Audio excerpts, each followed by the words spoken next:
बहुत समय पहले की बात है। एक गांव में शीरू और इंदु नाम की दो बहनें रहती थीं। बचपन से वो दोनों खुद ही एक दूसरे का सहारा थी, क्योंकि उनके माता पिताजी की मृत्यु बहुत साल पहले ही हो गई थी। वो दोनों बहनें एक दूसरे का बहुत ख्याल रखती थी। छोटी बहन इंदु प्राइवेट स्कूल में बच्चों को पढ़ाया करती थी और बड़ी बहन शीरू एक दुकान पर काम करती थी। बड़ी बहन शीरू ने ही इंदु की पढ़ाई का सारा खर्चा उठाया था। पैसे कम होने की वजह से उसने अपनी पढ़ाई पूरी नहीं की थी। एक दिन इंदु अपनी बड़ी बहन शीरू के पास आकर कहती है, दीदी, ये लीजिए, आज स्कूल से तनख्वाह मिली है। इन पैसों को तू ही रख छोटी, मैं इन पैसों का क्या करूंगी? हर बार तो अपनी तनख्वाह मुझे ही दे देती है, तुझे भी तो जरूरत पड़ती होगी ना।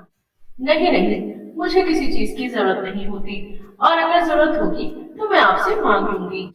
ठीक है छोटी। सब कुछ बहुत अच्छा चल रहा था, दोनों बहनें खुशी खुशी रह रही थी।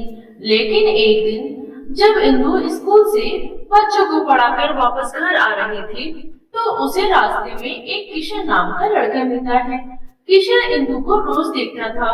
आज वह इंदु के पास आकर कहता है, सुनो इंदु, तुम मुझे बहुत अच्छी लगती हो, क्या तुम मेरी दोस्त बनोगी?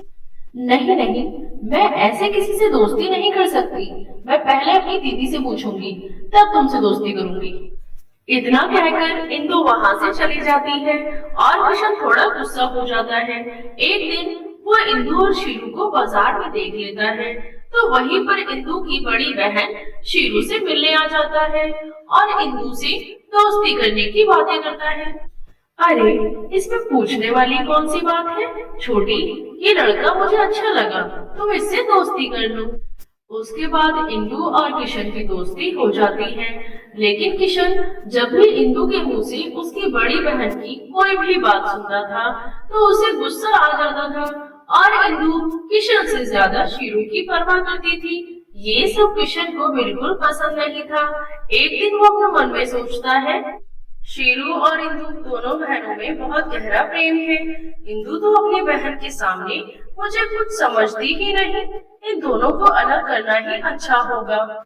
ये सोचकर किशन अपने काम में लग जाता है। वो इंदु को उसकी बड़ी बहन के खिलाफ भड़काना शुरू कर देता है।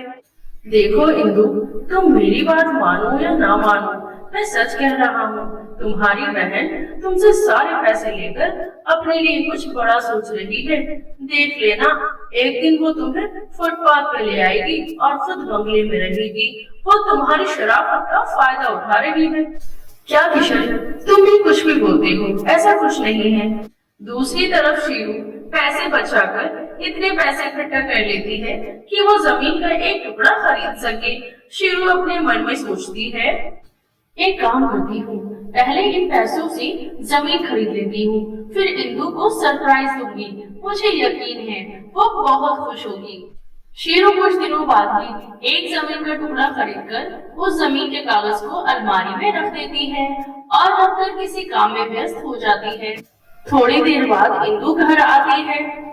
घर आने के बाद इंदु जब अलमारी खोलती है, तो उसे अलमारी में एक जमीन का कागज दिखता है, जो कि उसकी बड़ी बहन शीरू के नाम पर था।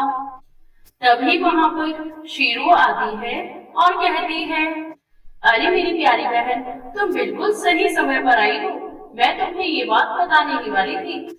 बस कीजिए दीदी, अब अपना ड्रामा बंद कीजिए, आपकी सारी हकीकत मेरे सामने आ चुकी है, मैं सब समझ गई हूँ। किशन बिल्कुल सही कहता था, मैं ही पागल थी। छोटी, मेरी बात तो सुन। नहीं दीदी, मुझे कुछ भी नहीं सुनना। आपने धन दौलत को मुझसे ऊपर रखा, आप अपनी जमीन अपने पास रखिए, मैं अब घर छोड़कर जा रही हूँ। इतना कहकर इंदु घर छोड़कर चली जाती है और किशन के साथ रहने लगती है। इन सब से शीरू बहुत दुखी हो जाती है। उसके बाद वो जमीन इंदु के नाम करवा देती है और इंदु को ढूंढने लगती है। उसे पता चलता है कि इंदु किशन के साथ रह रही है। वह किशन के घर जाती है। उस समय इंदु घर पर नहीं थी, घर पर केवल किशन था। मेरी बहन इंदु कहाँ है? तुम यहाँ क्यों आई हो? अपनी बहन के साथ धोखा करके तुम्हें चैन नहीं मिला? ये जमीन के कागजात मैंने इंदु के नाम करवा दिए हैं, तुम उसे दे देना। इतना कहकर शीरू रोते हुए वहाँ से वापस आ जाती है और घर में अकेले रहने लगती है। इसी तरह कुछ दिन बीत जाते हैं। किशन जमीन अपने नाम करा लेता है और इंदु को घर से बाहर निकाल देता है। इंदु रोती हुई अपनी बड़ी बहन के पास आती है।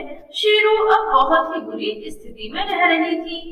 छोटी, आ गए, मुझे पता था तुम एक दिन जरूर आओगी। मुझे माफ कर दीजिए दीदी, मैंने आपके साथ बहुत बुरा किया। वो किशन बहुत ही बुरा इंसान निकला। आपने जो जमीन मेरे नाम करवाई थी, वो जमीन किशन ने अपने नाम करवा ली और मुझे घर से निकाल दिया दीदी। चुप हो जा मेरी प्यारी बहन, रो मत, मैं हमेशा तेरे साथ हूँ। दीदी, मैंने सुना आपको मालिक ने दुकान से निकाल दिया। हाँ इंदु, चल छोड़ इन सब बातों को, अब तो हमारी भगवान ही मदद करेंगे। उसके बाद दोनों बहनें घर के मंदिर के पास जाती हैं और हाथ जोड़कर सब कुछ ठीक करने की प्रार्थना करने लगती हैं। तभी वहाँ पर एक दिव्य शक्ति के रूप में माता प्रकट होती है। ये देख दोनों बहनें घबरा जाती हैं। तब वो देवी माता दोनों बहनों से कहती है, डरो मत बच्चियों, मैं सालों से तुम दोनों को देख रही हूँ। तुम दोनों चाहे जितनी भी परेशानी में हो, लेकिन मेरी पूजा करना नहीं भूलते। अभी तुम दोनों बहुत मुसीबत में हो, मैं तुम दोनों की मदद जरूर करूंगी।